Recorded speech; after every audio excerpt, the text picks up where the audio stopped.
Listen to all episodes of Watching You ad-free right now by subscribing to The Binge.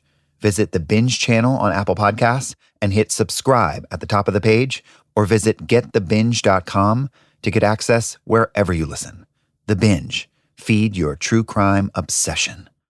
So I've noticed this pattern lately in my life. I'll be shopping online. Doesn't matter if it's clothes, something for the house, or something I absolutely don't need, but suddenly deeply want. And I'll get to the checkout and think, okay, here we go. 15 steps, passwords. Okay, where's my wallet?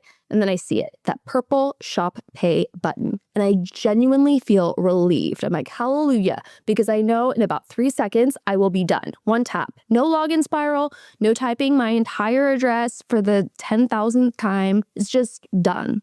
That button is powered by Shopify, which is the commerce platform behind millions of businesses worldwide and about 10% of all e-commerce in the US. That's right. And what's cool is Shopify isn't just making checkout easier for shoppers, it's making it easier for people to actually start and run their own businesses.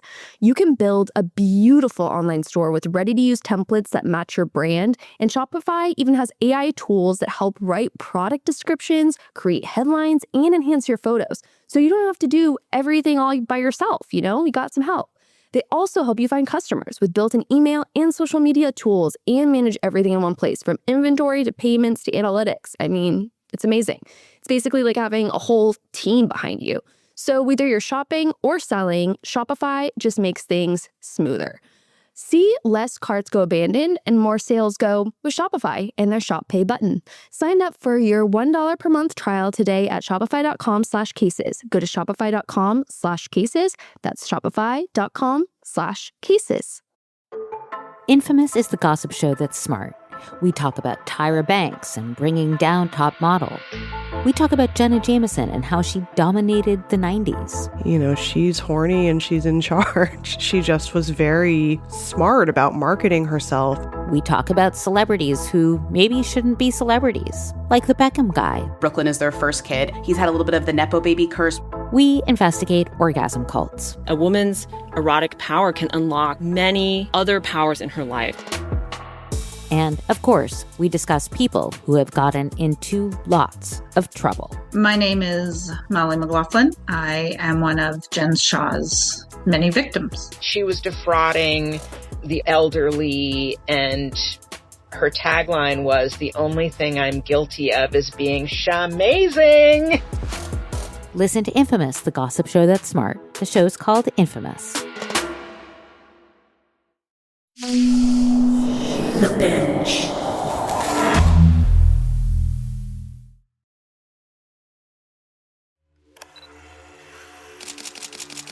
Here's something I think about now and again. How hard it is to commit a crime today. Because wherever you are, you're being watched. Cameras are everywhere. Cell phones, live footage, traffic cams, CCTV. A walk in any American city and you'll end up in the background of a dozen Instagram reels, TikTok ticks. Everywhere, cameras are rolling. And if you've done something bad, somebody, somewhere, has you on camera, walking away from the scene of the crime. This is a reality that we accept in today's world. Outside our homes, all eyes are upon us. Behind the curtains and closed doors, however, it's our kingdom. To have property is, in a way, to have privacy. But what if someone saw you as their property, and those inescapable recording devices were in your home? What if your comings and goings became the subject of round-the-clock surveillance? Every moment, every laugh, every tear, the mundane, the profound, every phone conversation. This is not some elaborate rumination or a scene from a spy movie. This is where our story begins, in a single-family home in the suburbs of Atlanta.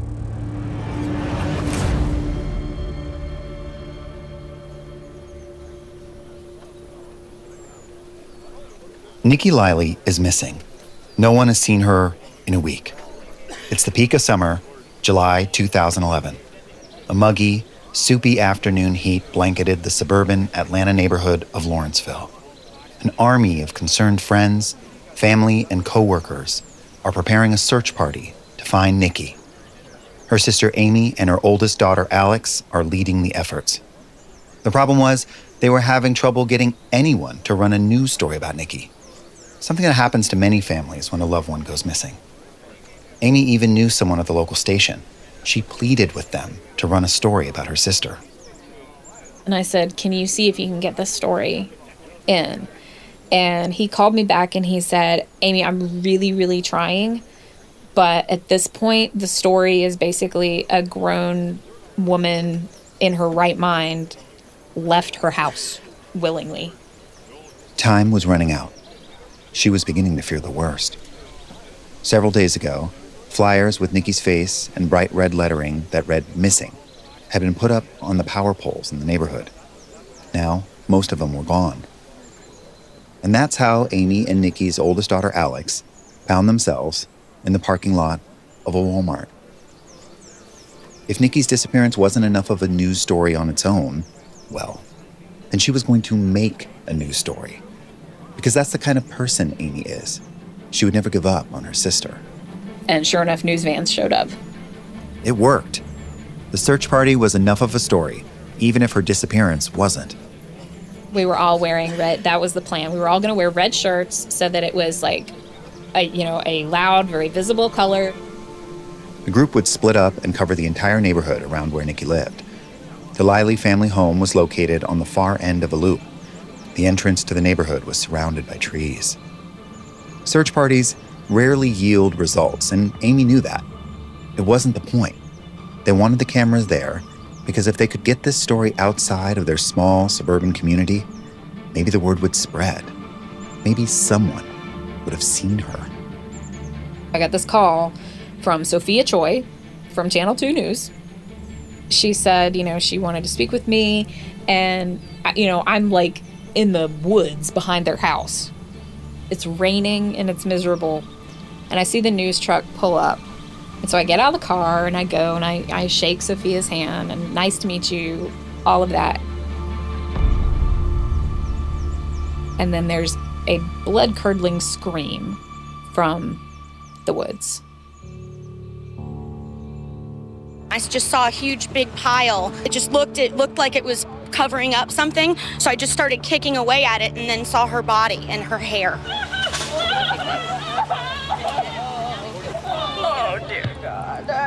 Family members cry out as a co-worker of We're going to be roping this whole area off. Gwinnett County firefighters and police arrived just minutes after people looking for Nique Leili make a shocking... I run to the woods, and it's one of Nique's co-workers, Allison.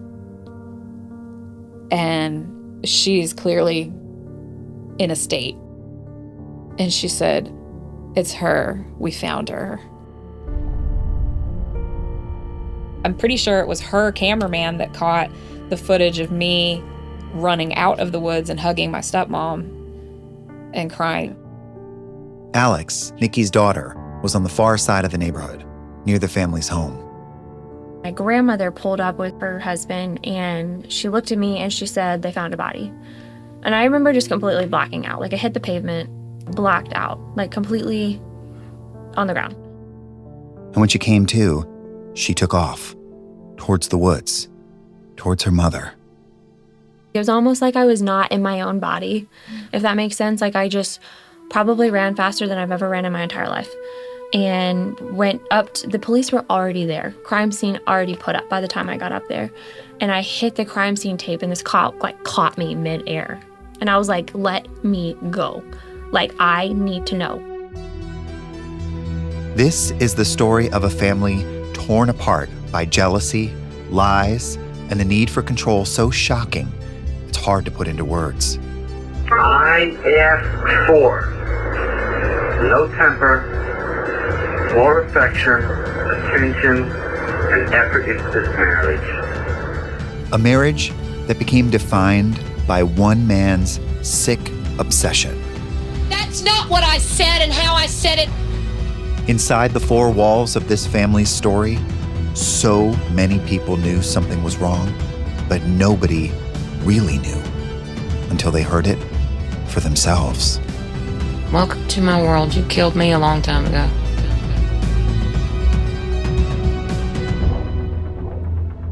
From Sony Music Entertainment, you're listening to Watching You. I'm Jonathan Hirsch. Episode 1, Eyes on You.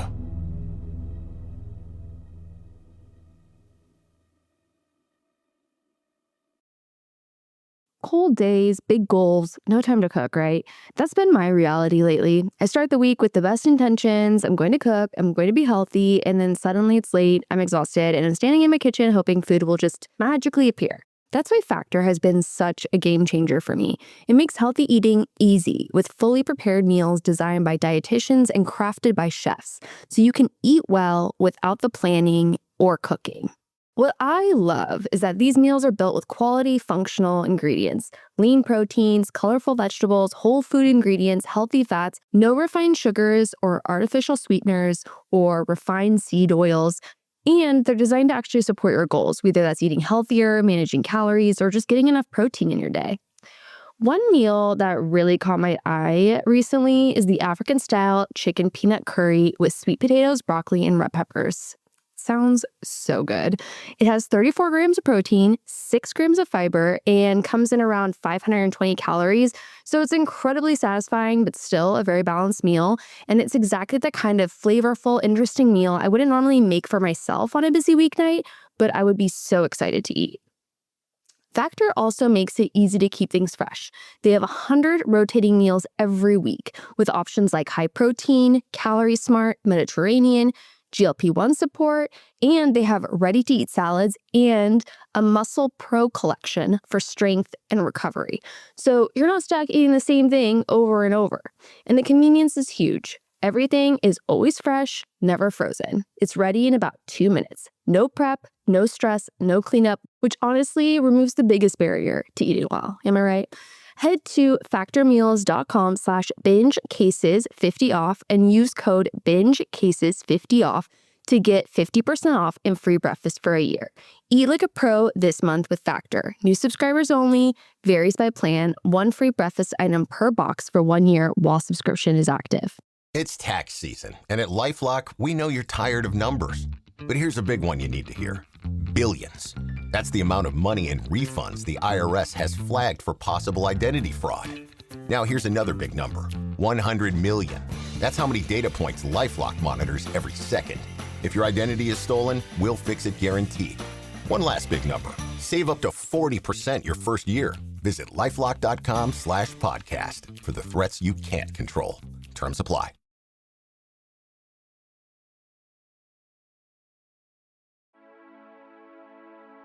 Nique, spelled Nique, short for Dominique. She's the middle child of 3 girls. She was hard-nosed, beautiful, with strawberry blonde hair, the butt of the family jokes, but in on every one of them. She was also her younger sister Amy's favorite person in the world. So she had red hair. It was like not like fire engine red, but it was like strawberry blonde, orangey red hair. And she had that 80s do where it was like, kind of feathered, little bit mullet-ish, but, with the rollers and the, you know what I'm talking about. Yeah, like blue eyeliner. And she used to wear like a members only jacket. There's this one picture she had on like this like lavender sweater with like the puffy sleeves. Because like all the sleeves back then, either you had shoulder pads or you had to have like the ruched puffy sleeves. I thought she was the coolest person on the planet. All the 80s stuff that I love is all because of Nique. Peter Gabriel and Def Leppard. Maybe it was because she was the middle child, but Nique's life always seemed to be under the microscope of the family. Nique got a scholarship to Vanderbilt. She was no slouch. But her mother and grandmother thought less of her when she gave up the scholarship to marry John, her high school boyfriend. He had a Pontiac Firebird at the age of 18. John and Nique were madly in love. Young love. Almost too young. Nique found herself in her early 20s, divorced, I just grew up hearing about how Nique didn't have the sense, quote unquote, God gave a mule. Then Nique met Mike. He was much older, 15 years older. Amy remembered meeting him for the first time. She was a teenager, and her big sister was still the coolest person she knew. He was working as like a maintenance man at an apartment complex, and his name was Mike. Apparently, they were dating. I can remember her asking me, "Do you think he's too old for me?" In my head, I was like, "Oh, yeah, but I don't want to say that," because that sounds mean. If there was ever anybody whose approval I wanted, it was hers. I always wanted Nique's approval. I valued her opinion, I think, over most everybody else's. But at the same time, I didn't want my family saying the things about me that they had said about Nique. Nique's relationship history matters because you have to understand where her head was at, what kind of pressures she felt from her family, and how those pressures could lead her to make decisions she would later regret. She and I actually had a running joke that she made mistakes so that I didn't have to.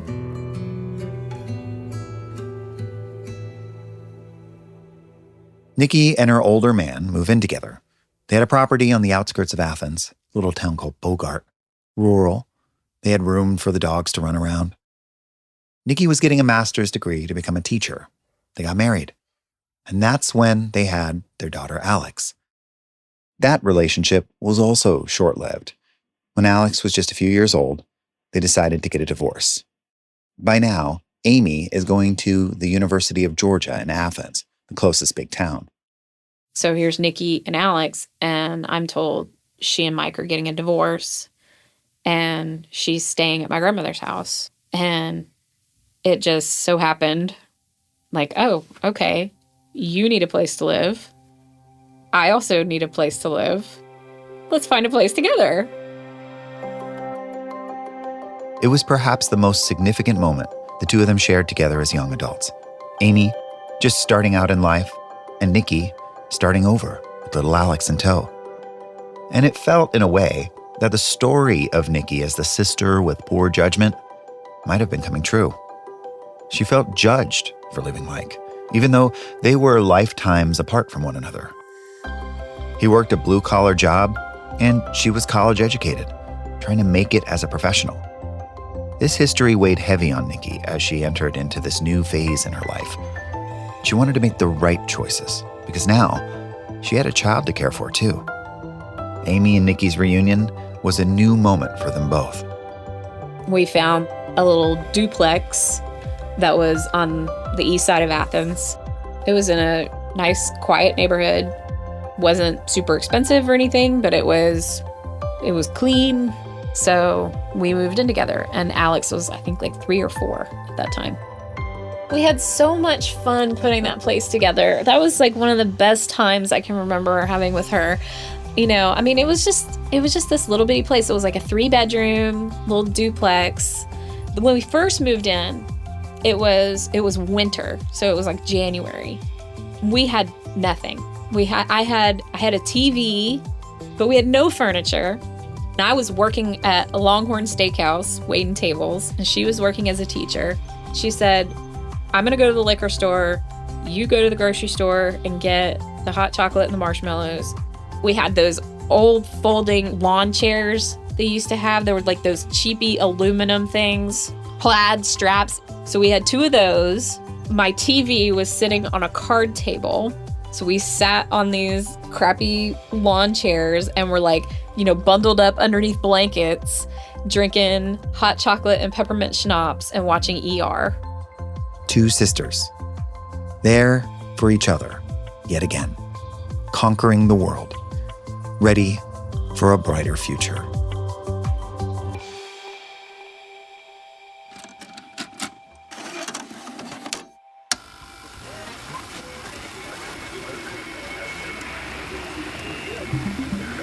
It's 1996.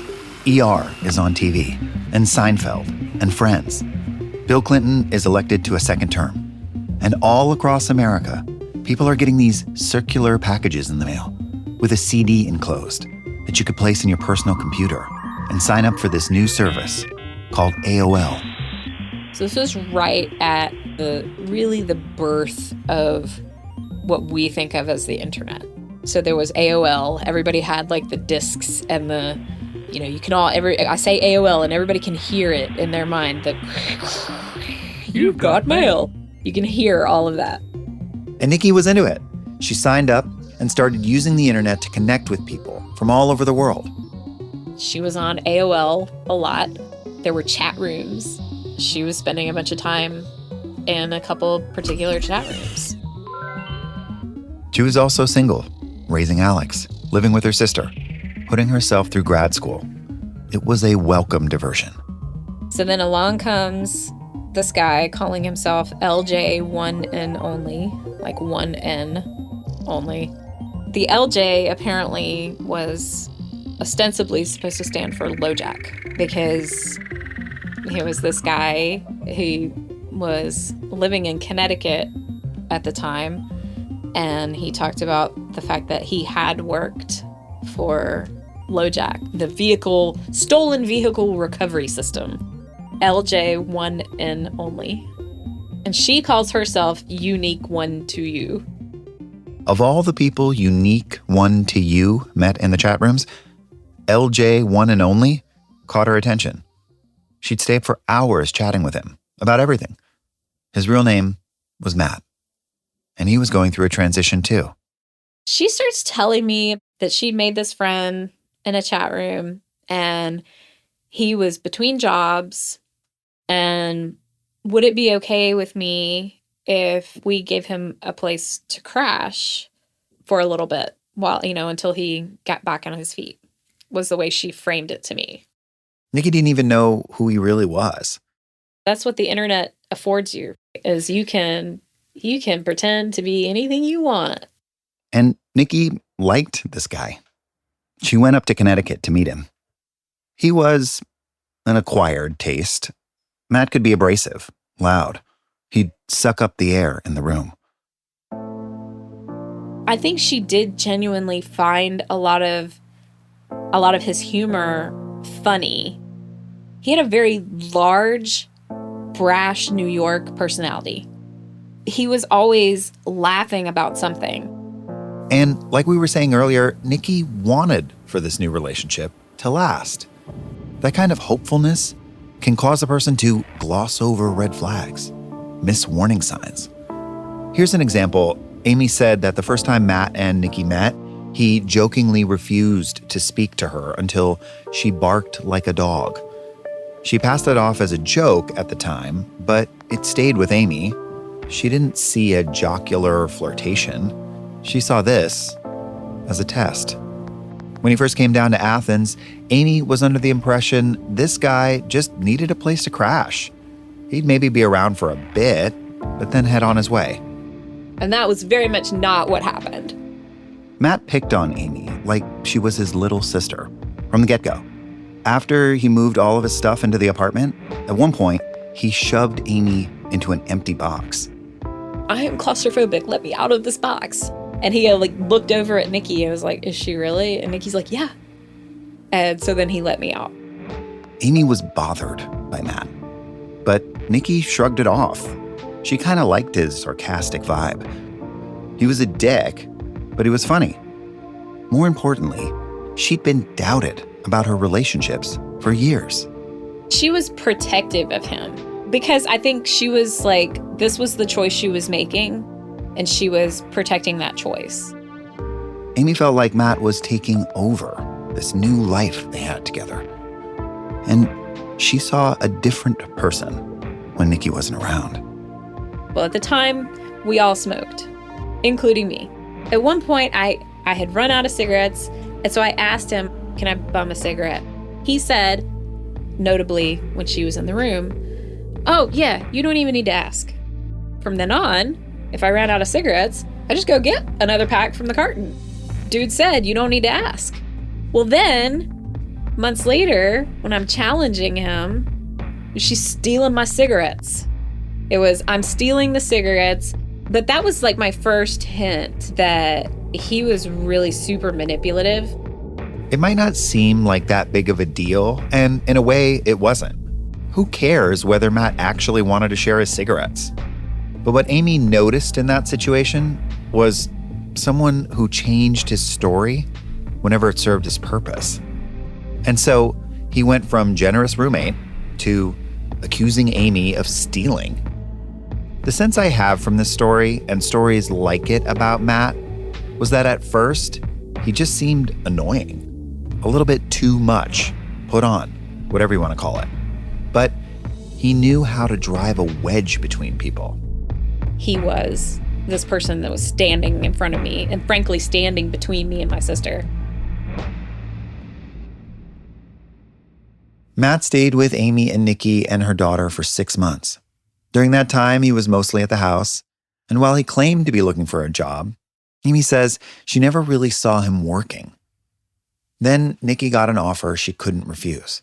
A new job opportunity to work in the accounting and finance team for a big company in Oklahoma. The money was really good, and it was a step up for her career-wise. At one point, I remember having an argument with her, and I remember thinking, oh, dear God, please don't take this guy with you. But she would take him with her.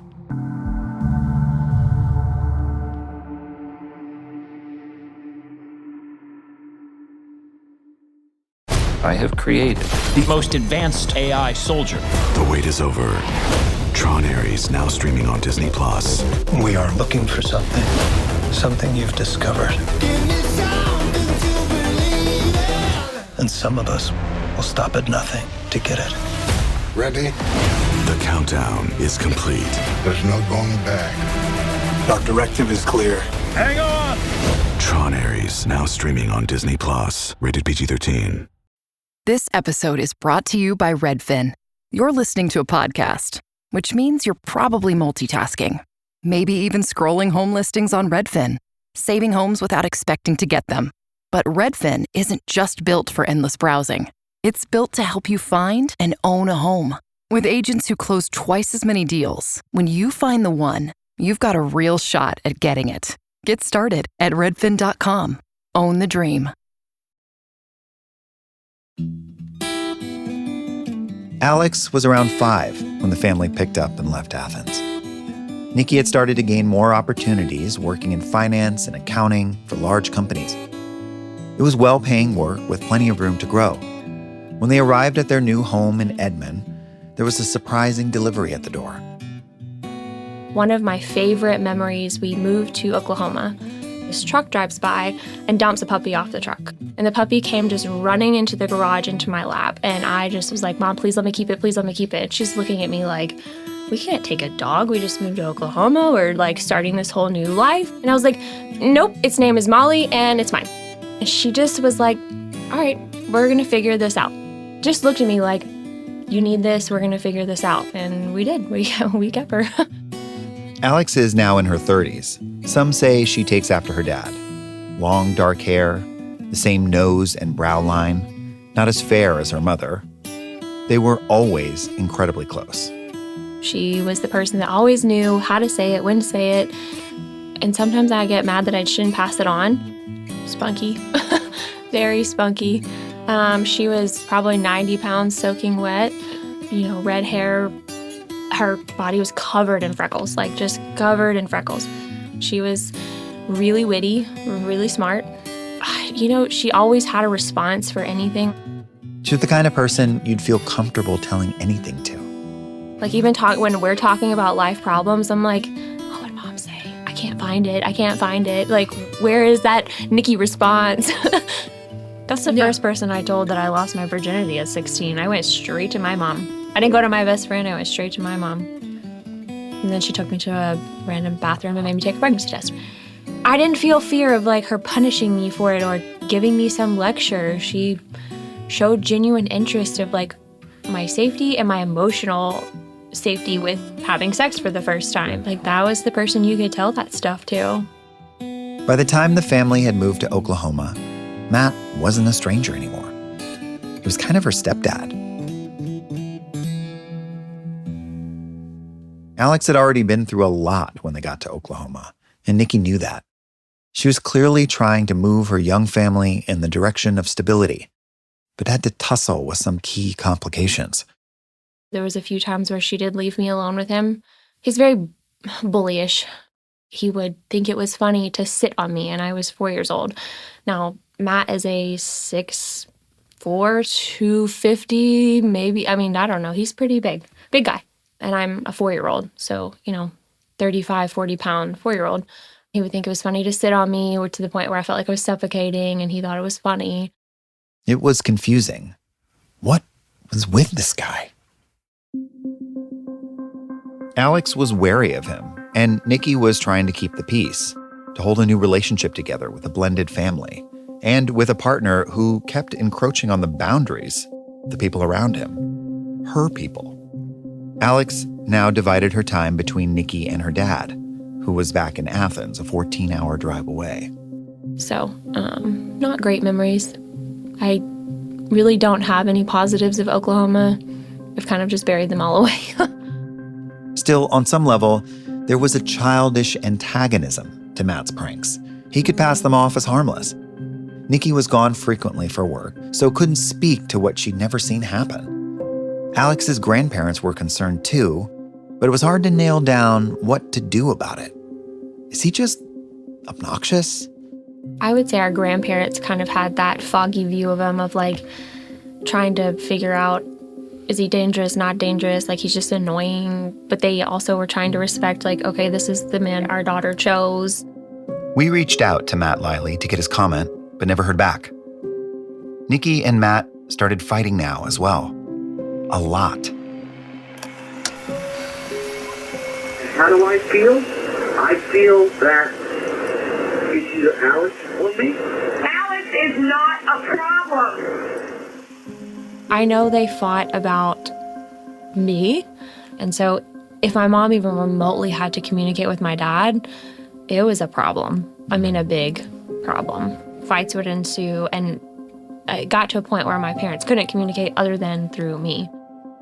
It seemed that one of the key sticking points for Matt was that he didn't feel like Alex respected him, that perhaps she never would, seeing as he wasn't her biological dad. Matt wanted kids of his own with Nique.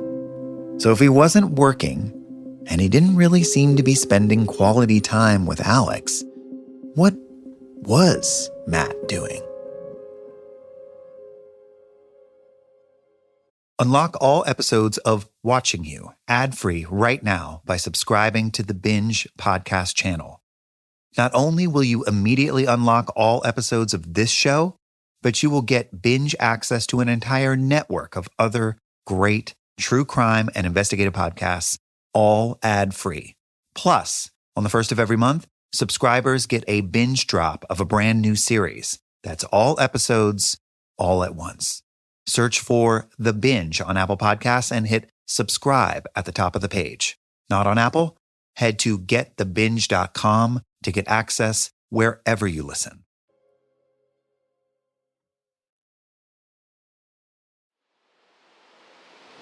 This is your recorder. It's on right now. I'm going to make the first file. From the time Nique first met Matt, he'd expressed an interest in security and security systems. Remember his AOL screen handle? LoJack one and only? There's 8 hours of recording. Obviously, you want to keep it to a minimum so you don't have too much to go through. All you do is, it's a spring-loaded switch that turns it on. Well, that idea of being a sort of security professional continued to evolve in the years since he and Nique met. Matt wanted to start his own private security technology business, where he would outfit customers and companies with security surveillance systems. As soon as it turns on, wait for the main screen to come up, hit record your recording. If you hit record again while it's recording, it pauses. If you hit stop, it stops that recording and then goes to the next file. Without this equipment, he had nothing. And to outfit it for customers, he needed to use it. It's the reason so much of their lives was caught on tape. Recordings that eventually we gained access to by the Gwinnett County Police Department. And that's how he and Nique began to purchase large amounts of surveillance equipment, which meant that over time, the Leili house became stuffed with state-of-the-art cameras and recording gear. And while Matt was fiddling with his new security apparatus, Nique was moving up in her career. She'd gotten an opportunity to take a bigger role at a company based out of a small town in Mississippi. So once again, the family found themselves on the move. Except this time, with one key difference. Nique was pregnant with Matt's baby.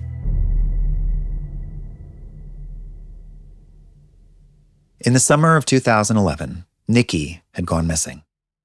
The local news had caught a member of the party running out of the woods, screaming. The cops arrived and immediately made their way over to Nique and Matt's house. What they saw took them by surprise.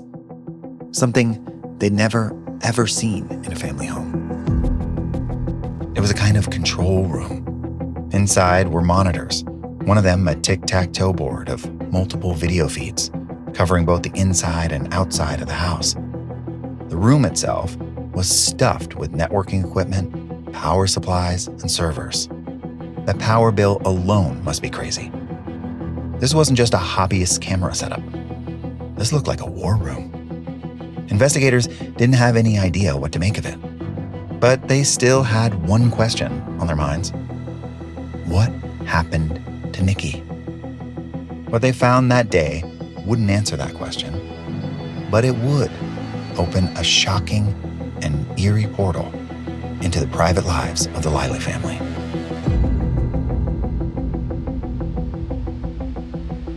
I don't think that it's a fair thing if I'm spending parental time on all three children. Where just as adults are arguing, the kids pop in to say goodnight. Good night. Where Matt seems to be in a perpetual struggle for control. We have a responsibility for a productive conversation. And Nique is desperately trying to hold her family together, unaware of the danger that placed her in. I am happy. Let me share that happiness with you. But the center of the Leili family would not hold. What the fuck have I done that you can't trust me? I'm supposed to live my life right around, wondering where a recorder is, what emails are being read. Who fucking on themselves? And the gradual dissolution of a marriage that when it did fall apart would take everyone down with it. Do I have regrets? Yes, lots of them. Am I sad that I can't talk to my husband about the fact that I'm sad? Yes. A real-life Truman Show and recordings, footage that would reveal a twisted knot of insecurities, ego, and obsession. Incidentally, you forget to say you love me. It's because you make me feel guilty. I told you why. Every minute I spend doing something I want to do or chose to do, if it wasn't with you or for you, I am forced and made to feel guilty for it. It's pointed out to me in logs. It's pointed out to me in phone in phone records. It's pointed out to me on recorders. And one family's desperate attempt to escape this dark bubble. Your fucking hands were around my throat. You had me pinned to the fucking wall.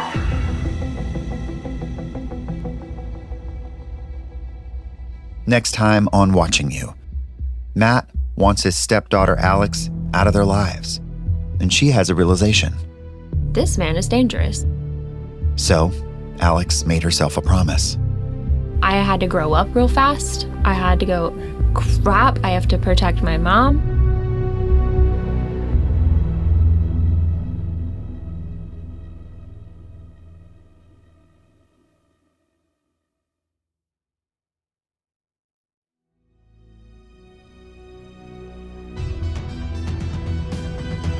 Watching You is an original production of Sony Music Entertainment. It's hosted and reported by me, Jonathan Hirsch. Jason Hoke of Waveland Media is our lead producer and co-reported the series with me. Catherine St. Louis is our story editor. From Sony Music Entertainment, the executive producers are Catherine St. Louis and Jonathan Hirsch. Sound design and mixing by Scott Somerville. We use music from Epidemic Sound and APM. Our fact checker is Naomi Barr. Our production managers are Tamika Balance-Kalasny and Sammy Allison. Our lawyer is Meenakshi Krishnan. Special thanks to Steve Ackerman, Emily Rosick, Jamie Myers, and the whole team at Sony Podcasts. If you're enjoying the podcast, please rate and leave us a review. Thank you so much for listening.